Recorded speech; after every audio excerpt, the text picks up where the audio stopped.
Shalom, saudara-saudara. Kita ketemu lagi di Doa Rabu, saudara-saudara, dan kali ini kita akan membicarakan satu topik, yaitu Yesus manusia biasa, tanda tanya. Saudara-saudara, ketika pertama kali Pendeta Gunawan menghubungi kami, dan kemudian kami berdiskusi bersama tentang tema yang akan diangkat di bulan Desember ini, termunculkan satu ide, ada sebuah pandangan-pandangan kontroversial yang terjadi seputar Kristus, seputar Yesus, yang akan kita rayakan di bulan Desember ini, atau yang akan kita peringati kelahirannya, saudara. Dan salah satu ide kontroversi atau pertanyaan kontroversi adalah satu dugaan bahwa Yesus itu hanya manusia biasa, saudara.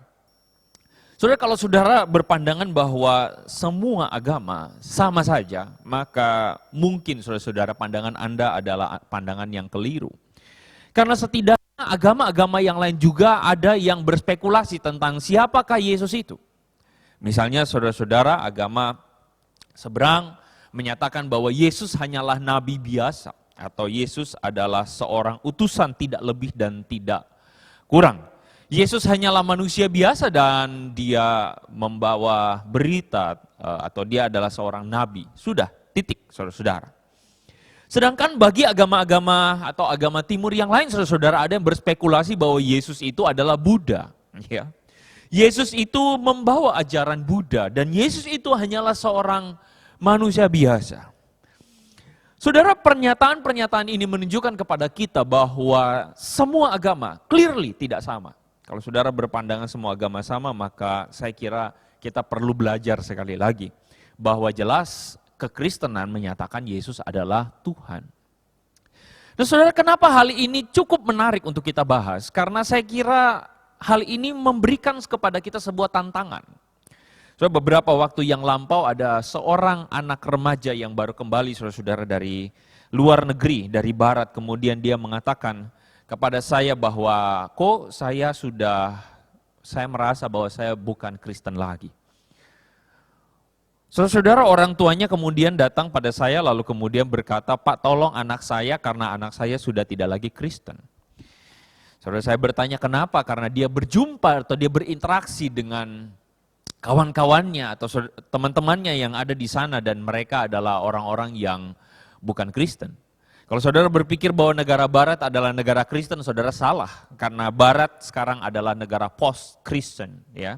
Post-Christian. Negara-negara yang sudah dulunya Kristen tetapi sekarang tidak lagi. Sehingga gelombang dari ateisme atau agnostisisme, saudara-saudara, adalah satu gelombang yang perlu kita waspadai, saudara.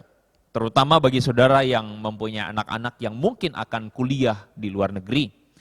Atau bahkan mungkin anak-anak saudara tidak berkuliah ke luar negeri tetapi mungkin tinggal di dalam negeri, tetapi mereka mengkonsumsi ide-ide yang berseliweran di sosial media, di internet, dan begitu gampangnya kita mengakses segala konten-konten yang tentu di dalamnya ada konten-konten yang menyatakan bahwa Yesus hanyalah manusia biasa. Jika memang demikian Yesus adalah manusia biasa, kenapa kita harus merayakan Natal, saudara-saudara? Nah, saudara berjumpa dengan pandangan ide-ide yang demikian, Yesus adalah manusia biasa. Ada seorang penulis bernama C.S. Lewis. C.S. Lewis ini mengatakan bahwa Jesus either liar, lunatic, or Lord. C.S. Lewis ini adalah seorang filosofer, saudara-saudara, seorang pemikir, dan dia ini berjumpa dengan berbagai macam pandangan. Dan salah satu pandangannya adalah menyatakan atau menyangkali Yesus adalah Tuhan. Sehingga dikatakan Yesus itu adalah, entah adalah 3L. Yesus itu penipu, pembohong, ataukah Yesus itu orang gila, lunatic, atau Tuhan. Kalau Yesus mengatakan dia Tuhan, padahal dia bukan Tuhan, berarti dia pembohong. Kalau Yesus menyatakan dia Tuhan, padahal dia tidak menyadari bahwa pandangannya itu salah, berarti dia orang gila. Dan alternatif terakhir, Yesus menyatakan dirinya sebagai Tuhan, dan memang benar dia Tuhan. Makanya dia adalah either liar, lunatic, or Lord. Dari pandangan C.S. Lewis ini, saya ingin mengajak kita untuk membawa kita untuk mempertanyakan, bertanya kembali, dan kemudian kita menemukan apakah benar Yesus itu hanyalah manusia biasa saja. By the way, saudara-saudara, kita telah memasuki minggu kedua, Minggu Advent. Dan di dalam tradisi gereja barat, Minggu Advent itu dirayakan dengan membahas tentang pesan yang diberitakan oleh seorang yang berseru di padang gurun dan menyatakan, persiapkanlah jalan untuk Tuhan. Dia adalah Yohanes Pembaptis. Karena itulah saudara-saudara, kita akan merenungkan satu bagian dari Matius pasal 3, ayat 1 sampai 3, ayat 13 sampai 14. Namun sebelumnya saya mengajak kita untuk merendahkan diri, kita berdoa di hadapan Tuhan. Mari kita berdoa. Kami berdoa Tuhan pagi hari ini, memohon belas kasih Tuhan. Di malam hari ini kami rindu supaya Tuhan boleh menolong kami, Tuhan boleh membawa kami mengerti firman-Mu. Kami menundukkan akal budi kami di hadapan Tuhan. Berbicaralah karena kami siap untuk mendengarkan. Kami berdoa di dalam nama Yesus. Amin. Saudara, Matius pasal 3 ayat 1 sampai ayat yang ketiga, demikianlah firman Tuhan. Pada waktu itu tampillah Yohanes Pembaptis di padang gurun Yudea dan memberitakan, bertobatlah sebab kerajaan sorga sudah dekat. Sesungguhnya dialah yang dimaksudkan Nabi Yesaya ketika ia berkata, ada suara orang yang berseru-seru di padang gurun, persiapkanlah jalan untuk Tuhan, luruskanlah jalan baginya. Maka datanglah Yesus dari Galilea ke Yordan kepada Yohanes untuk dibaptis olehnya. Tetapi Yohanes mencegah dia, katanya, akulah yang perlu dibaptis olehmu dan engkau yang datang kepadaku. Saudara-saudara, demikian jawab pembacaan firman Tuhan di malam hari ini, saudara-saudara. Bacaan firman Tuhan yang barusan kita baca adalah sebuah kisah tentang seorang bernama Yohanes Pembaptis. Dia adalah seorang yang dideskripsikan oleh Matius sebagai seorang yang dinubuatkan atau seorang yang dikatakan sebelumnya oleh Nabi Yesaya. Saudara-saudara, dalam firman Tuhan dikatakan bahwa ada seorang yang akan datang mempersiapkan jalan bagi Mesias, dan inilah Yohanes Pembaptis menurut Matius, inilah penggenapannya. Saudara, kalau kita bertanya siapakah Yohanes Pembaptis itu, maka kita akan menemukan dalam catatan firman Tuhan, Yohanes Pembaptis adalah dalam tanda kutip sepupu dari Yesus. Firman Tuhan mengatakan bahwa Maria ibu Yesus dan Elisabet ibu Yohanes adalah sanak saudara. Jadi dua orang yang berhubungan darah atau berhubungan relatif atau hubungan keluarga, saudara-saudara. Sehingga saya katakan dalam tanda kutip, Yohanes Pembaptis adalah sepupu dari Yesus Kristus.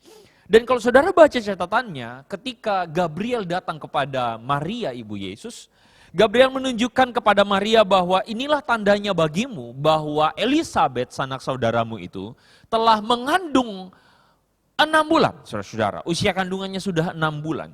Sehingga bisa kita katakan Yohanes Pembaptis maupun Yesus itu selisih usia kira-kira 6 bulan, saudara-saudara.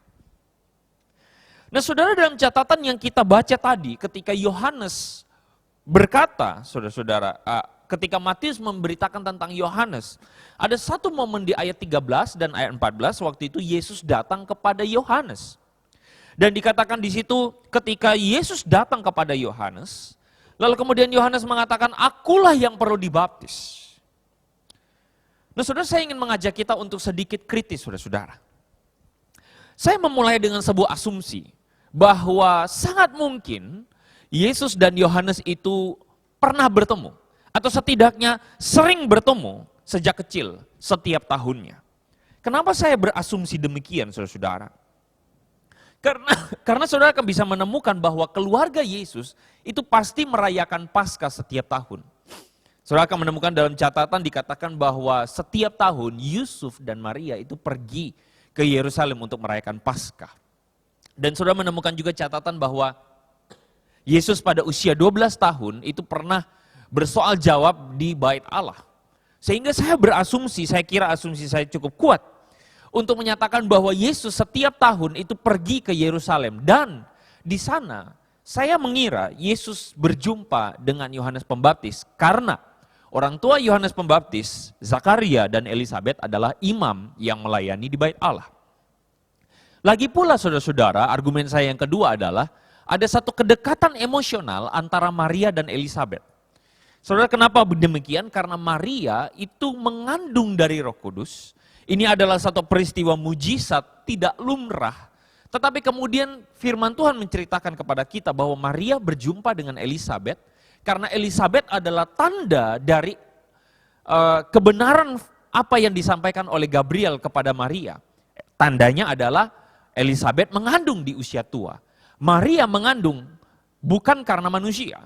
Saudara, dua orang ini men-share sebuah cerita mujizat kehamilan mereka, dan saya kira itu memberikan satu ikatan emosional selain karena mereka adalah hubungan keluarga, saudara. Sehingga dari dua hal ini, peristiwa ini, bahwa keluarga Yesus pergi ke Yerusalem setiap Paskah, dan Maria dan Elisabet punya satu kedekatan relasi emosional, saya ingin berasumsi, saya ingin menyatakan bahwa Yohanes dan Yesus berjumpa setidaknya setiap tahun. Dan mereka tumbuh besar bersama-sama setidaknya di momen-momen Paskah tersebut, saudara-saudara. Sehingga dari sini, saudara, saya ingin menunjukkan kepada saudara-saudara, dan saya bertanya, apakah sejak dahulu Yohanes itu memandang Yesus sebagai Tuhan atau manusia biasa? Itu pertanyaannya. Apakah sejak dahulu Yohanes yang kecil bertumbuh besar dengan Yesus yang kecil itu, Yohanes menyadari bahwa Yesus itu Tuhan? Ataukah Yohanes hanya memandang Yesus sebagai manusia biasa? Di dalam catatan Matius pasal 3 ayat 13-14, Yohanes jelas menunjukkan bahwa Yesus ini bukan manusia biasa. Ketika dibaptis, Yesus dibaptis. Yohanes bilang, aku yang perlu dibaptis olehmu. Kenapa engkau datang kepadaku minta dibaptis? Di situ kelihatan jelas Yohanes menempatkan diri sebagai pribadi yang inferior. Betul? Saudara-saudara, ibarat misalnya, kalau misalnya saudara datang kepada pendeta Gunawan, saudara datang minta dibaptis, itu benar. Karena pendeta Gunawan sebagai seorang hamba Tuhan, pendeta akan membaptis misalnya anak saudara. Tapi apa jadinya misalnya pendeta Gunawan kemudian mengatakan kepada saudara, bukan kamu yang harus dibaptis, saya harus dibaptis olehmu. Itu menunjukkan bahwa pendeta Gunawan merendahkan dirinya, kan, bukan? Nah, saudara, sama halnya dengan Yohanes. Kenapa dan apa gerangan? Tentu jelas di situ dikatakan Yohanes melihat Yesus sebagai Tuhan. Nah, saudara, kenapa Yesus atau Yohanes bisa berkesimpulan demikian bahwa Yesus adalah Tuhan? Saudara-saudara, ketika masih kecil, saya membayangkan Yohanes dan Yesus bermain bersama. Saya membayangkan mereka, kalau zaman sekarang mungkin main gundu bersama, atau zaman sekarang main PUBG bersama, main games online bersama. Bisakah saudara secara anak kecil itu tumbuh besar ketika melihat Yesus, lalu kemudian saudara mengatakan, oh ini Tuhan. Saudara jangan lupa dalam satu catatan yang lain, di Nazaret, Yesus ditolak. Dan apa yang menjadi komentar orang-orang?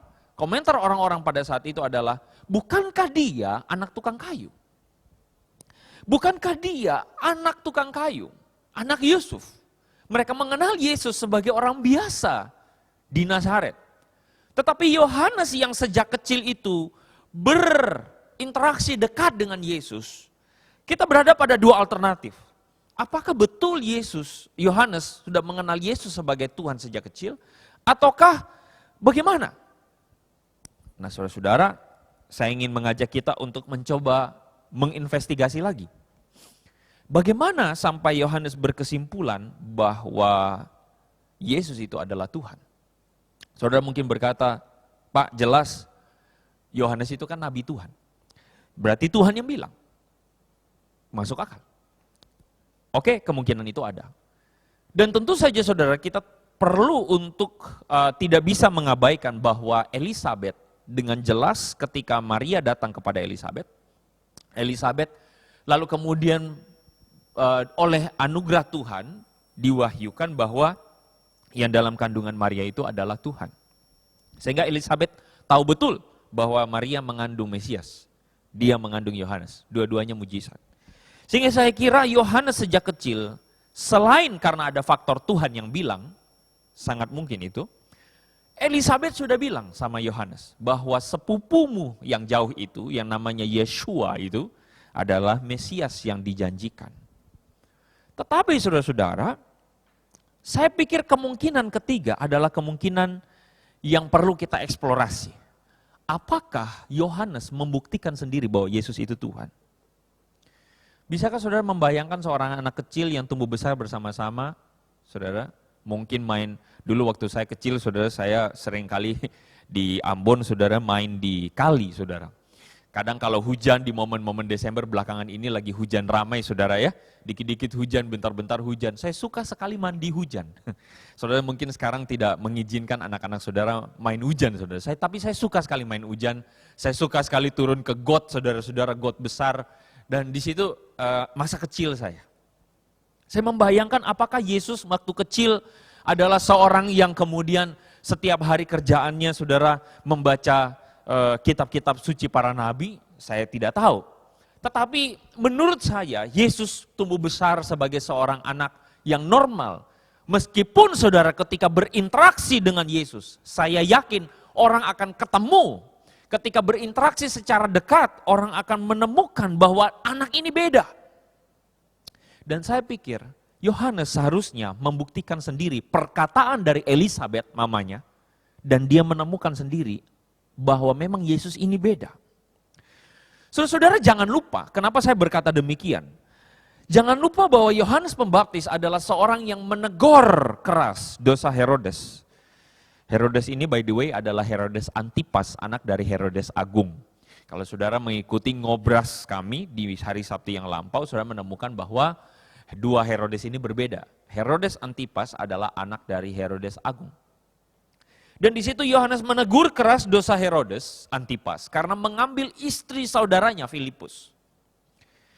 Dan kita menemukan tabiat dari Yohanes ini adalah seorang yang menegur keras juga orang-orang Farisi dan orang Saduki.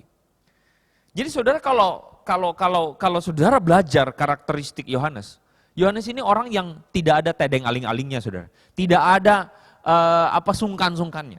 Dia adalah orang yang straightforward. Dia adalah orang yang tegas sekali. Kalau dia mengatakan salah ya salah, benar-benar, saudara-saudara. Ya. Yohanes ini adalah seorang yang kelihatan bahwa dia adalah orang yang betul-betul A, B, B. Benar, salah. Itu tipikal seorang Yohanes. Saudara, kalau Yohanes itu tidak segan-segan menegur Herodes, bahkan terhadap orang beragama, orang Saduki dan Farisi, dia langsung tegur saudara-saudara. Maka jika Yesus itu manusia biasa, akankah Yohanes itu kompromi? Jika Yesus itu sejak kecil Yohanes kenal sebagai, ini cuma manusia biasa. Sama seperti orang-orang Nazaret mengatakan Yesus itu anak tukang kayu saja. Jika sejak kecil Yohanes berinteraksi dengan Yesus, dan di situ dia menemukan bahwa perkataan Elisabet mamanya, itu Mesias loh. Terus Yohanes lihat, enggak juga, ini anak biasa aja. Saya yakin saudara-saudara, Yohanes tidak akan kompromi dengan kepalsuan tentang Yesus. Sehingga saya berasumsi Yohanes pasti menemukan keilahian Yesus sejak kecil. Sejak kecil ketika berinteraksi dengan Yesus, Yohanes pasti menemukan ada yang spesial dalam diri Yesus. Karena Yohanes adalah orang yang tidak akan kompromi dengan kepalsuan. Dan kalau saudara menemukan bahwa Yohanes ketika berinteraksi dengan Yesus dan murid-muridnya, Yohanes mengatakan misalnya di dalam kitab Yohanes mengatakan, lihatlah anak domba Allah, ikutilah dia. Yohanes bahkan rela untuk kehilangan murid-muridnya, dan Yohanes mengajak murid-muridnya untuk mengikut Yesus. Pada waktu itu saudara, kalau dikatakan karir Yohanes sebagai seorang nabi, banyak orang mengikutinya. Tetapi ketika Yesus umur 33 tahun turun dalam pelayanan, Yohanes kehilangan pengikutnya satu demi satu. Jadi kalau Yesus itu hanya manusia biasa, saya ingin mengatakan berarti kita harus mengambil asumsi bahwa Yohanes itu orang gila.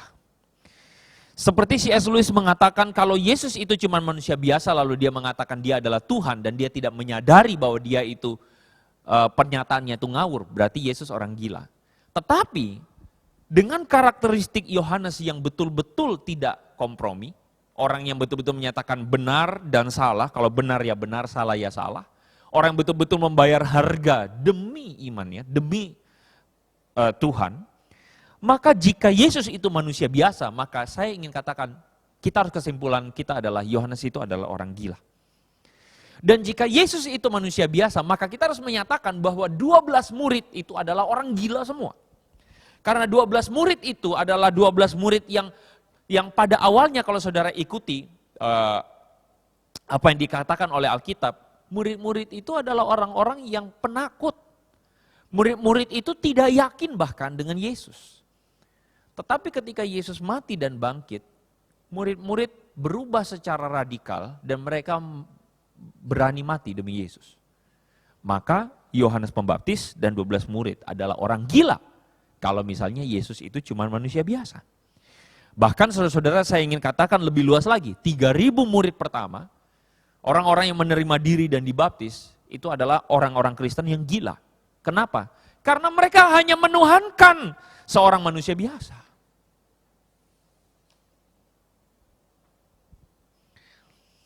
Saudara-saudara, seorang ateis bernama Anthony Flew. Dia adalah seorang berkebangsaan Inggris, saudara-saudara, yang terkenal sebagai seorang filosofer, seorang pemikir. Tetapi juga seorang yang mengaku dengan jelas dia adalah seorang ateis. Saudara, pada satu kali dia berdebat dengan seorang filosofer juga, seorang pemikir juga, namanya adalah Gary Habermas. Gary Habermas dulu adalah seorang agnostik. Tetapi ketika Gary Habermas ini meneliti sejarah tentang Yesus, dokumen-dokumen tentang Yesus, terutama tentang kematian dan kebangkitan Yesus. Dia meneliti 3.000 naskah saudara-saudara, dari bahasa Yunani, naskah Latin saudara-saudara, naskah beberapa bahasa. Gary Habermas mengambil kesimpulan bahwa tidak mungkin Yesus itu manusia biasa. Karena apa? Karena tidak mungkin kebangkitan Yesus itu direkayasa. Tidak mungkin, menurut catatan pada waktu itu, tidak mungkin saudara-saudara, para murid berubah secara radikal. Yang tadinya penakut, kemudian betul-betul tough, berani mati bahkan demi sebuah pengakuan bahwa Yesus itu Tuhan. Tidak mungkin bagi Gary Habermas. Sehingga Gary Habermas menyatakan Yesus itu Tuhan. Berdebatlah Anthony Flew dan Gary Habermas ini di dalam satu momen debat. Lalu kemudian pada debat-debat itu saudara-saudara, terjadilah sebuah perubahan radikal di dalam diri seorang Anthony Flew. Dia akhirnya menuliskan sebuah buku, There is a God. Tadinya dia adalah seorang yang sebenarnya menyatakan there is no God. Tetapi akhirnya dia menuliskan buku di akhir kehidupannya. Dia meninggal kalau saya tidak salah tahun 2010 yang lampau, berarti 1 dekade yang lampau. Dia menuliskan satu buku, di dalam buku itu sudah dikasih sebuah catatan, How the World's Most Notorious Atheist Changed His Mind. Bagaimana seorang ateis yang sangat dikenal itu saudara, Anthony Flew itu, akhirnya berubah pemikirannya dan menerima satu kebenaran bahwa ada Tuhan dan keilahian Yesus. Nah saudara, dari investigasi yang saya bawakan di malam hari ini, saya ingin mengajak saudara-saudara untuk kembali bertanya kepada diri saudara. Sebagaimana Yohanes Pembaptis menemukan sebuah perjalanan investigasi dirinya sendiri. Yang tadinya dia dikasih tahu sama ibunya Elizabeth bahwa Yesus ini adalah Mesias. Tumbuh besar bersama, masakan betul ini Mesias. Tetapi akhirnya saya yakin Yohanes Pembaptis menemukan bagi dirinya sendiri bahwa memang Yesus bukan manusia biasa dan Yesus ini adalah Tuhan. Yohanes yang adalah seorang yang tidak kompromi, seorang yang benar-benar menyatakan kebenaran sebagai kebenaran, menemukan dengan kuat bahwa Yesus itu adalah Tuhan.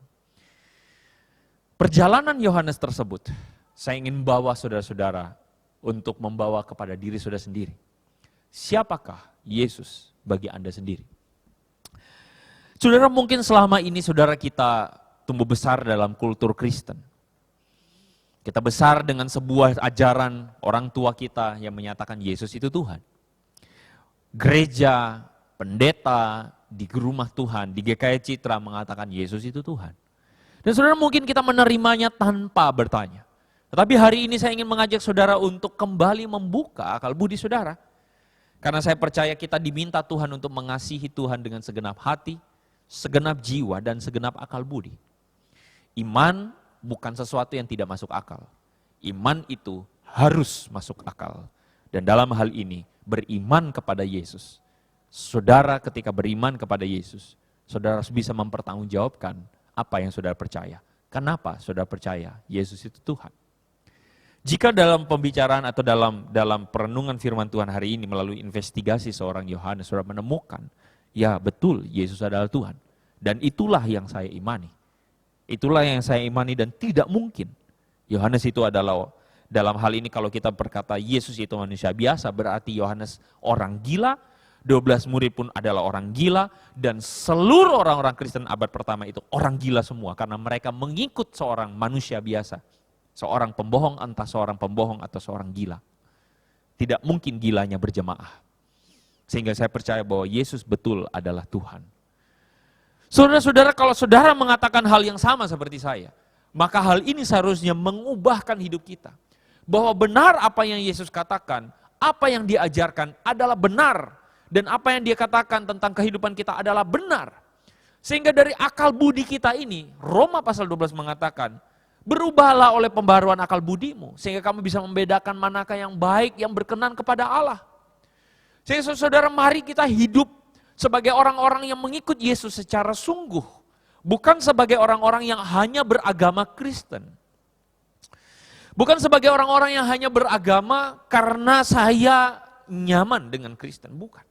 Tetapi karena seorang yang betul-betul tahu bahwa iman Kristen adalah iman yang benar dan itu seharusnya mengubahkan hati, mengubahkan pikiran saya. Mengubahkan pikiran dan hati saya sehingga membuat saya sebagai orang-orang yang betul mengikut Yesus sebagai Tuhan dan Juru Selamat. Sehingga saudara, dari minggu kedua ini saya mengajak setiap saudara untuk semakin dikuatkan imannya. Di tengah-tengah zaman yang menyatakan Yesus hanyalah sebagai manusia biasa.